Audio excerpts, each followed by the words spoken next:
هو الحي لا إله إلا هو فادعوه مخلصين له الدين الحمد لله رب العالمين قل إني نهيت أن أعبد الذين تدعون من دون الله لما جاءني البينات من ربي وأمرت أن أسلم لرب العالمين عطائے تمہارا دل بھی پٹ جائے. یہ اللہ کے ساتھ تمہاری نمک حرامی ہے. اللہ کے بدلے مالک نے خالص اپنی بندگی کے امتحان میں تم کو ڈالا ہے. زندگی دی، عقل و خرد سے نوازا، اپنی کتاب اتاری اپنے انبیاء اور آخری نبی صلی اللہ علیہ وسلم کے ذریعے سے بتا دیا کہ یہ سارا کچھ امتحان ہے. آخرت کی زندگی کے لیے کہ یا تو ہمیشہ کی عیش کی زندگی گزارو گے یا ہمیشہ آگ کے اندر جلتے رہو گے. تو 10 20 50 سال کی یہ زندگی ہے. اس میں تمہیں اللہ نے ایک ہی امتحان اور آزمائش میں ڈالا ہے کہ اس کی زمین پر چلتے ہو، اس کی ہواؤں میں سانس لیتے ہو، اس کے پانی سے پیاس بجھاتے ہو، اس کے پیدا کیے ہوئے رزق سے اپنا پیٹ بھرتے ہو. اس نے تم کو اولاد دی ہے، شوہر اور خاندان میں کنبہ عطا فرمایا، آپس میں محبت پیدا کی تاکہ زندگی کا یہ دور جو مختصر ہے یہ اچھی طرح سے گزار لو. فرمایا یہ سب کچھ دینے کے بعد اس نے اللہ کے بندوں تم سے ایک ہی بات مانگی ہے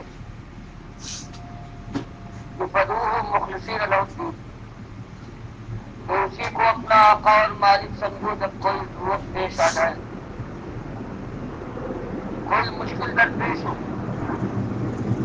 کوئی خواہش، کوئی آرزو، کوئی تمنا کروٹ لے، تو فرمایا اس کے لیے اپنے ایک ہی مالک کو آواز دو اور پکارو کہ اس کا خزانہ بھرا ہوا ہے. وہ دل کی بات سے واقف ہے، ہر جگہ سے ہاتھ پکارنے والے کی بات سن لو،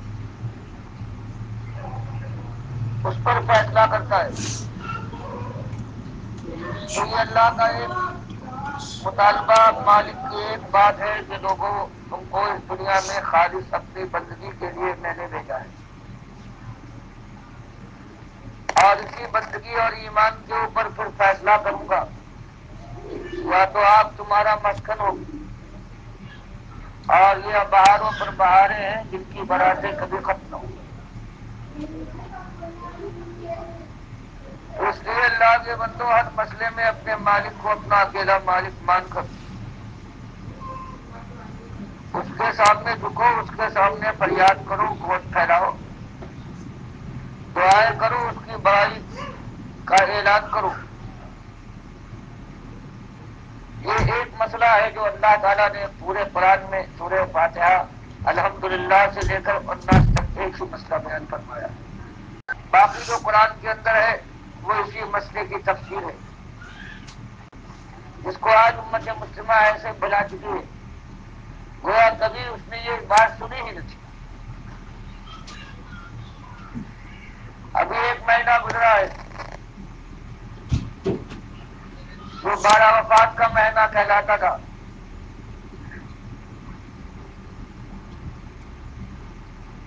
اس مہینے کی 12 تاریخ کو جو اس امت نے کیا ہے اور برابر کرتی آئی ہے مدتوں سے، یہ اس بات کا ثبوت ہے کہ یہ امت اپنے مالک کو بھول چکی ہے اور اس کے نبی صلی اللہ علیہ وسلم نے پوری زندگی میں جو چیز بیان کی تھی وہ دیکھنا، اللہ کے ساتھ کسی اور کو ساتھی اور شریک نہ بنانا، اور کہیں میرے ساتھ یہ ظلم نہ کرنا کہ جیسے عیسائیوں نے عیسیٰ علیہ السلام کو اللہ کا بیٹا بنا دیا تھا، کہیں میرے ساتھ یہ ظلم نہ کرنا. مجھے جب یاد کرو تو مجھے اللہ کا رسول مانو، اللہ کا بندہ مانو، بس میری حیثیت یہ ہے۔ اور اس امت کا حال یہ حال ہو گیا ہے کہ وہی رسول صلی اللہ علیہ وسلم جو شرک اور کفر کے خلاف زندگی بھر جنگ کرتا آیا ہے، آج اس کو اللہ کے ساتھ شریک ٹھہرایا گیا ہے۔ کہیں یا رسول مدد کی آواز بلند ہوتی ہے، کہیں یا اللہ اور یا محمد لکھا جاتا ہے مسجدوں میں، دکانوں میں، مکانوں کے اندر۔ کئی حال یہ ہے کہ اللہ کی نظر و نیاز کے بجائے یہ حلوہ پکتا ہے، اور یہ نظر و نیاز ہوتی ہے محمد صلی اللہ علیہ وسلم کی، اور نظر و نیاز یہ عبادت ہے اللہ کے لیے جائز اور سزاوار۔ اللہ کے علاوہ کسی اور کے لیے ہو تو کفر شرک۔ 4 جگہ قرآن نے بیان کیا ہے کہ اس نظر کا کھانا جو ہے غیر اللہ، یہ سارے حرام اور نجس کھانوں سے زیادہ نجس اور حرام ہے۔ چاہے دیکھنے میں وہ ایسا نظر آئے کہ یہ روغن سے تر ہے، زبان پر رکھنے والے یہ سمجھے کہ لذت سے بھرا ہوا ہے، لیکن مالک نے قرآن کے اندر غیر اللہ کی نظر و نیاز کو 4 جگہ بیان فرمایا کہ اس سور کے گوشت سے زیادہ حرام اور نجس اور شرک ہے۔ تو آپ نے دیکھا کہ اپنے نبی کے ساتھ اس امت نے کیا کچھ کیا، اور ان کا بڑا سے بڑا ہے۔ وہ کبھی تقریر کرتا ہے اور اس کے بعد تو اس کی زبان سے آخر میں نکلتا ہے تمہارا کرم ہے، یہ سب تمہارا کرم ہے آقا۔ یہ بات اب تک بنی ہوئی ہے، اور مراد آقا سے اللہ کے نبی صلی اللہ علیہ وسلم کو لیتا ہے، اللہ کو نہیں۔ آج کا یہ جو اللہ کا دشمن ہے، چاہے کلمہ پڑھتا ہو، ہاں اللہ کی سے مراد لی جائے کہ ہاں آقا مالک ہے، اس کا کرم ہے، یہ بات الگ ہے۔ لیکن آج اس امت کا عقیدہ یہ بن گیا ہے کہ اللہ کے نبی صلی اللہ علیہ وسلم نے جن کی کرم فرمائی ہے، جن کی رحمت ہے، جو حاضر و ناظر ہے، عالم الغیب ہے، مختار کل ہے، اب اللہ نے ان کو اختیار دے دیا ہے، مالک الگ ہو گیا ہے، تو جس کو چاہو تم دو اور جس کو چاہے محروم کرو۔ تو اس طرح سے اللہ کے ساتھ یہ جو ظلم ہو رہا ہے، اس کو شرک ہے۔ اور شرک کے بعد اگر کوئی توبہ نہ کرے تو مالک قرآن میں فرماتا ہے، یہ 18 انبیاء ہیں سورہ الانعام میں، نوح علیہ السلام سے لے کر سارے انبیاء کا ذکر، موسیٰ اور عیسیٰ علیہ السلام اور ابراہیم علیہ السلام، سب کا نام بنام اللہ نے ذکر کرنے کے بعد پھر فرمایا کہ لوگوں سمجھانے کے لیے ولو اشرکوا،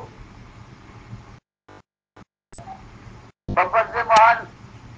انبیاء شرک نہیں کرتے، لو اشرکوا، اگر کہیں یہ شرک کر بیٹھتے ایک اور توبہ نہ کرتے، لَحَبِطَ عَنْهُمْ مَا كَانُوا يَعْمَلُونَ، تو زندگی بھر کا جو ان کا کام اور جو عمل تھا وہ سب برباد کرتا۔ کوئی مالک اپنے نبی صلی اللہ علیہ وسلم سے خطاب کرتا ہے، فرماتا ہے وَلَقَدْ أُوحِيَ إِلَيْكَ وَإِلَى الَّذِينَ مِن قَبْلِكَ، وہی ہماری طرف سے پہلے جتنے رسول گزرے ہیں ان تک آئی ہے، اور آپ کو اسی وحی سے نوازا جا رہا ہے۔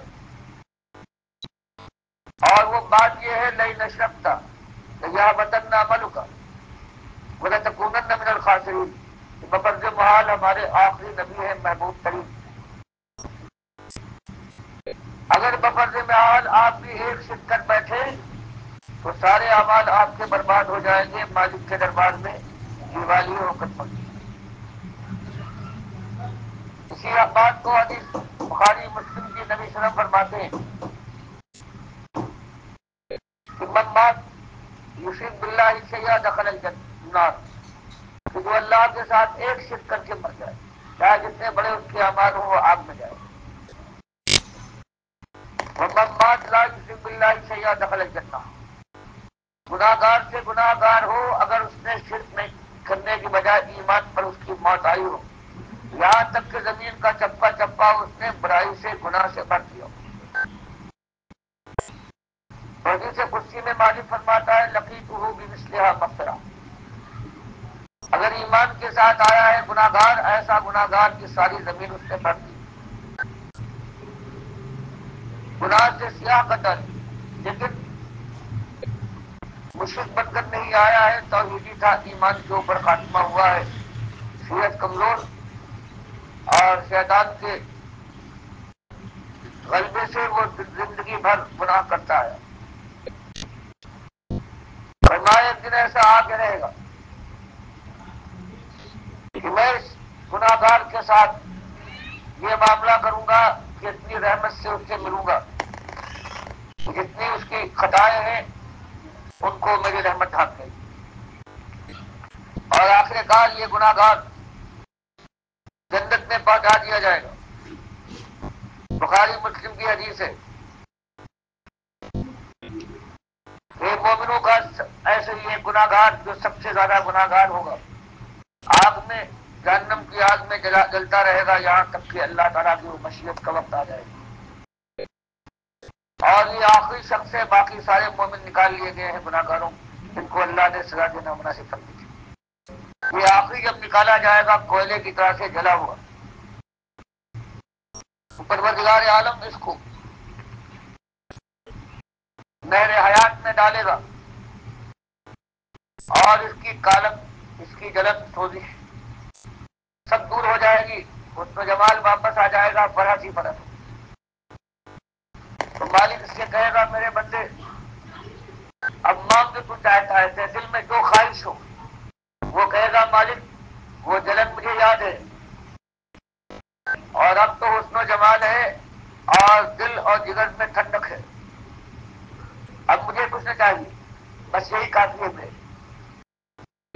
اللہ تعالیٰ اسے مجبور کرے گا، اللہ کے نبی سے فرماتے ہیں، یہاں تک کہ جو اس کے سمجھ میں آئے گا مانگتے مانگتے جب تھک جائے گا کہ مالک اب مجھے کچھ یاد نہیں آتا، تو اللہ تعالیٰ اسے کچھ باتیں اور بتائے گا کہ یہ بھی مانگ میرے بندے، تو نے یہ تو مانگا نہیں، اور جب سب اللہ اسے بتا چکے گا پھر کہے گا کہ تو نے مانگا میرے بندے وہ میں نے تجھ کو سب کچھ عطا، اور جو تو بھول گیا تھا اور نہیں مانگ پایا تھا میں نے بتایا، تو نے پھر مانگا تو میں نے وہ بھی تجھے دیا۔ اور ابو سعید خدری رضی اللہ تعالیٰ عنہ جس بخاری مسلم کی حدیث کے راوی ہیں، وہ کہتے ہیں اللہ کے نبی صاحب نے فرمایا، اور پھر اللہ کہے گا کہ تو نے مانگا اور میں نے بتایا یہ بھی دیا، اور اس سب کا 10 گنا اور دیا۔ تو یہ ایمان کی یہ برکت ہے جس کو آج لوگ بہران سمجھتے ہیں، لباس کی طرح سے جس طرح چاہے پہنے اور جب چاہے اتار پھینکے۔ یہ ایمان کی برکت ہے کہ سب سے بڑا گناہ گار کائنات کے اندر اس ایمان کی برکت سے جلے گا تو، لیکن برکت کا عالم یہ ہے کہ آخر کار وہ جنت میں پہنچا دیا جائے گا، اور جو کہے گا اللہ اس کو دے کرے۔ تو ابھی اس مہینے میں آپ نے یہ دیکھا ہے، اور اس سے 2 مہینے پہلے یہ مسلمان جن کے لیے اللہ کے نبی صاحب نے فرمایا تھا قبروں کو کچی قبروں تک کو اونچی ہو تو برابر کرو، تو یہ محرم میں جو دیکھا ہے آپ نے تماثیل قبروں کی پوجا ہو رہی ہے، جلوس نکل رہے ہیں، سجدے ہو رہے ہیں، چڑھاوے اس کے اوپر ہے، طواف ہو رہا ہے،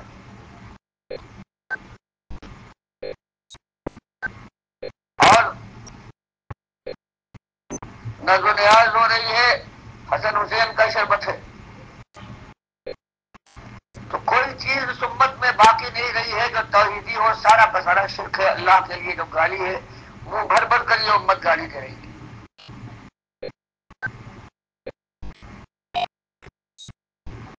اور اب جو یہ مہینہ چل رہا ہے اس میں بھی دیکھیے کہ اللہ کے بندوں کی بندگی کا کوئی مہینہ جس میں کوئی بندگی نہیں ہوتی غیر اللہ کی، اس کو کہتے ہیں یہ خالی مہینہ۔ اب تو یہ مہینہ چل رہا ہے اس کو 11ویں کا مہینہ کہتے ہیں۔ اور عبد القادر جو جیلانی ہے، جن کی کتابوں میں وہی صوفیت اور وہ شرک کا کارخانہ ہے وحدت الوجود کا،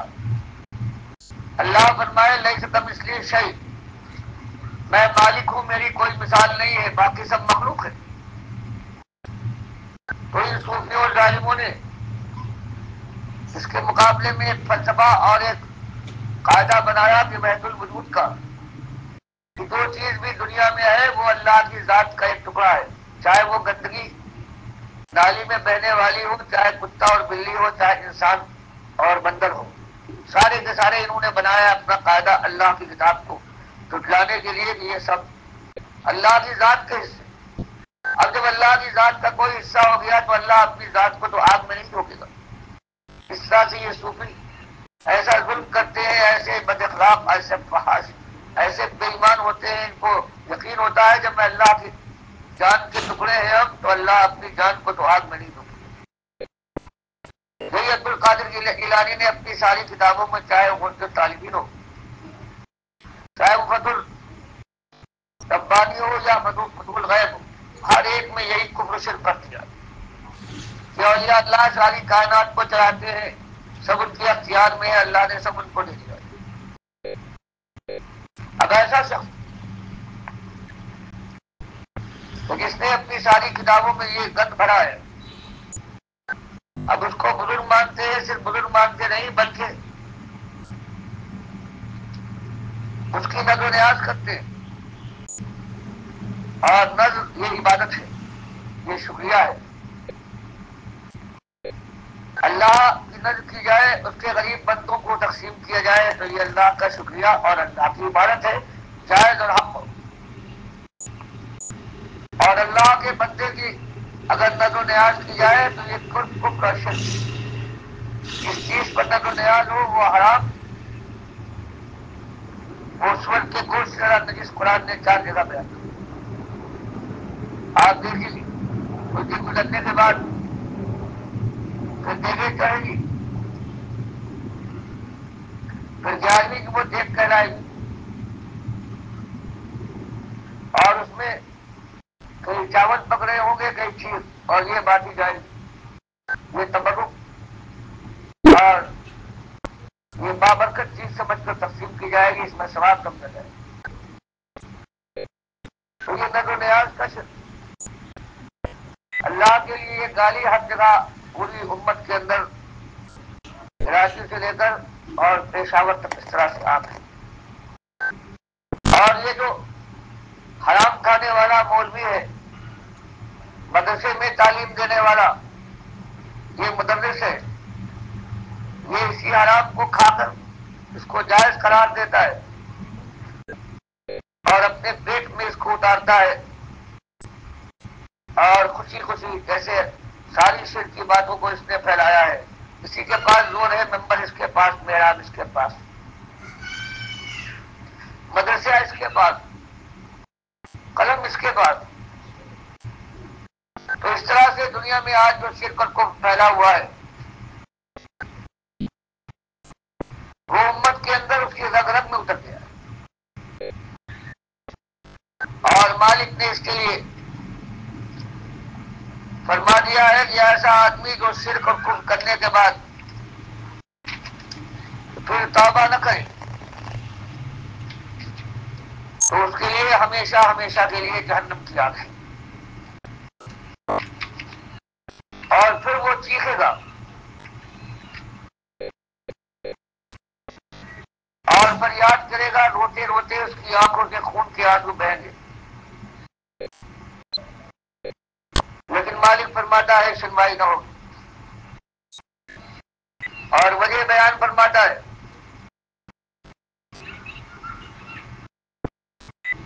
کہ یہ لوگ جب اللہ کی بارگاہ میں میدان محشر میں پہنچیں گے اور عذاب کا کوڑا برسنے والا ہوگا، تو یہ چیخیں گے، فریاد کریں گے، کہیں گے قالوا ربنا امتنا اثنتین واحيي تنستتين فاعترفنا بذنوبنا فهل الى خروج من سبيل. کہ مالک دو زندگیاں دی، ایک دنیا میں اور ایک اب، اور دو موتیں، ایک جب ہم پیدا نہیں ہوئے تھے ماں کے پیٹ میں نہیں آئے تھے جو ہمارا دور گزر رہا تھا، اور پھر دنیا میں آنے کے بعد اب ہم فاعترفنا بذنوب، اب ہم اپنے گناہ کا اقرار کرتے ہیں کہ ہم نے شرک کیا، ہم نے تجھے گالی دی، ہم نمکخوار ہونے کے بعد نمک حرام بن گئے. مالک ہماری توبہ ہے، بس یہ درخواست سے باہر الی خروج من سبیل،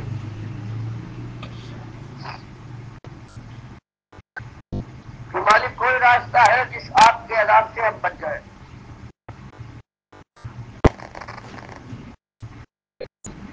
تو کہا جائے گا کہ اب راستہ کوئی نہیں، یہ اللہ کا انصاف ہے، ظلم نہیں. وجہ یہ ہے کہ ذالکم بانہ اذا دعی اللہ وحدہ کفرتم، کہ تم بھول گئے دنیا میں جب توحید کا ذکر آتا تھا کہ مالک کو اپنا اکیلا مالک مانو، انبیاء اور اولیاء کو سر کا تاج بناؤ اور ان کی غلامانہ زندگی کی پیروی کرو. تو اس توحید کو سننے کے بعد تم انکار کرتے تھے. وہی یشرک بھی یؤمنو، اور اگر اس کے ساتھ شریک کرنے والے اور داتا اور دستگیر اور بندہ پرور اور بندہ نواز مشکل کشا اور مصیبت دعوات بنا کر پیش کرتے تھے دوسرے اللہ کے بندوں کو، تو خوش ہو جاتے، ایمان لے آتے تھے کہ بالکل صحیح ہے. تو اب اس کے بعد پھر چیخ و پکار کیسی؟ اب تو فالحکم للہ العلی الکبیر، اب تو اللہ نے فیصلہ نافذ فرما دیا مشرکوں اور کافروں کے لیے ہمیشہ کا آپ کا سما بندھے گا، اب جنت کی خوشبو تک نہ ہو پائے. اور وجہ یہ ہے کہ تم نے اللہ کی بات نہ مانی، تم نے اللہ کی طرف سے آئی ہوئی بات کو رد کر دیا، اور جو تمہارے بڑے کہتے آئے بغیر سوچے سمجھے، تم نے ان کی بات پر لبیک کہی، سمجھانے والوں نے سمجھانے کی کوشش کی، تو اس کے بعد جامع سے باہر ہو کر ان کو اپنا دشمن مانا. تو بتاؤ اب اگر تمہارے اوپر یہ آگ کا سما بنا ہے اور تم نے اپنی اولاد کو، اپنے عزیز داروں کو، اپنے پیاروں کو بھی اپنے راستے پر چلا کر اپنے ساتھ آگ میں چھپوا دیا ہے، اور وہ تمہارے اوپر لعنت کر رہے ہیں کہ دنیا میں سب کچھ کیا اور اصلی بات ایمان کی بات نہ بتلائی بلکہ شرک کی طرف لے گئے، اپنے ساتھ ہم کو یہاں قید لائے ہو، اور تم ہماری ماں تھی اور تم ہمارے باپ تھے، محبت کے دعوے اور ممتا کا اعلان تھا، اور اس طرح سے ہم کو اپنے ساتھ آگ میں قید لائے. فرمایا اس وقت کیا بنے گی؟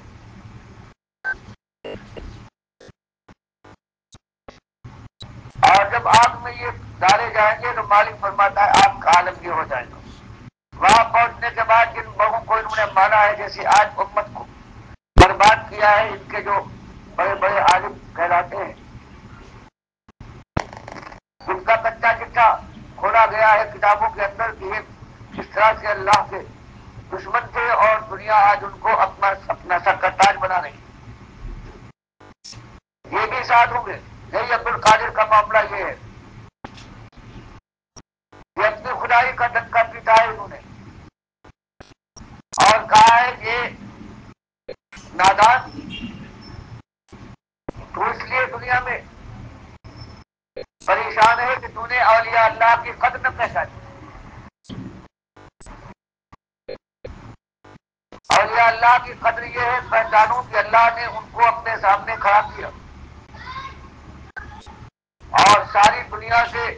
بے پرواہ کر کے اپنے اندر اپنے ساتھ ان کو شامل کی، اور پھر دنیا اور آخرت ساری دنیا کی قسمتیں ان کے اختیار میں لگی. بتاؤ اللہ کو انہوں نے معطل کر کے دیوالیہ کر دیا، اور جس کو یہ اولیاء اللہ، یہ صوفیہ جو خالص یہ کافر مشرک قائد والے ہیں، یہ ولی اللہ ہو گئے، اور یہ کہہ دیا گیا کہ اللہ نے سب کچھ ان کو دے دیا ہے۔ یہ اپنی کتابوں میں ایسی اور ایسی ہزار باتیں انہوں نے اپنی کتابوں میں پھیلائی ہیں۔ یہ چھٹی سال عیسوی میں، چھٹی ہجری کے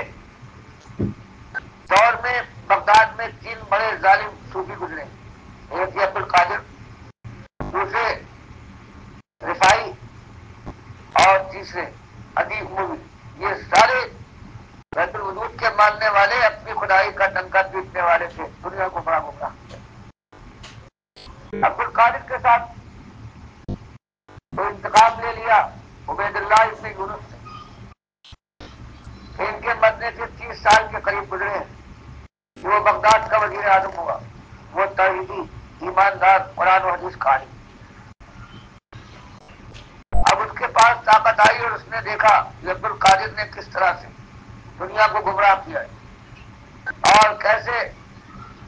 نذرانے حاصل کر کے اپنے بال بچوں کے لیے کوٹھیاں اور مکان بنائے۔ تو پہلے اس نے ان کے بال بچے دربدر کیے، ان کے گھر کو مسمار کیا، اور پھر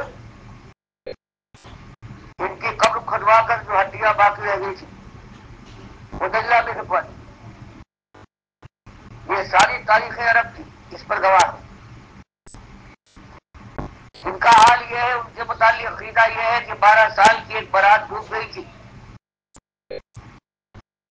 اور انہوں نے اس کو زندہ کر کے پھر نکال دیا۔ یہ امت کے اندر جو شرک اور کفر کس طرح سے پھیلایا ہے ان مولویوں اور پیروں نے، اب ان کی دعائی کی جائے گی، ان کو غوث بن کر پکارا جائے گا بنا کر، پھر ان کی نظر و نیاز ہوگی۔ اس طرح سے مالک فرماتا ہے آج تم اپنے بڑوں کی بات مان کر اسی دنیا کے لیے شرک کرتے ہوئے زندگی گزار دو، لیکن اس کے بعد جب تم جہنم میں اپنے بڑوں کے ساتھ ہوگے تو فرماتا ہے بھائی یتحاجون فی النار، یہ ان کے بڑے جنہوں نے ان کو بھٹکایا ہے قرآن و حدیث سے ہٹا کر، اور جنہوں نے ان کی بات مانی ہے، جب یہ جہنم میں دونوں پہنچ جائیں گے تو جگہ جگہ مالک بیان فرماتا ہے پھر ان کے اندر لڑائی چل جائے گی۔ تو وہاں کے زوفا پر یقول الزوفا للذین استکبروا، وہ کمزور جو ان کے جہنم میں اپنے بڑوں کی وجہ سے داخل ہوئے ہیں، وہ کہیں گے اپنے بڑوں سے کہ کیسے تم نے ہم کو گمراہ کیا، اپنے ساتھ جہنم کی آگ میں اتار لائے۔ بڑے بڑے تم دعوے کرتے تھے انا کنا لکم تباہ، ہم تمہارے مرید، تمہارے پیروکار، تمہارے غلام تھے، تمہاری روٹیاں سیدھی کرتے تھے۔ تم نے کیسے کیسے ہم سے بڑے بڑے وعدے کیے تھے کہ آپ تم کو ہم کو چھو نہیں سکتے، تم ہم کو جنت میں پہنچا کے رہو گے۔ فرمایا یہ لنتانیاں تو الگ رہی، اب ایک کام کر کے دکھاؤ، وَهَلْ أَنْتُمْ مُغْنُونَ عَنَّا نَصِيبًا مِنَ النَّارِ، یہ ہم بڑی بات نہیں کہتے، آپ کا جو عذاب ہے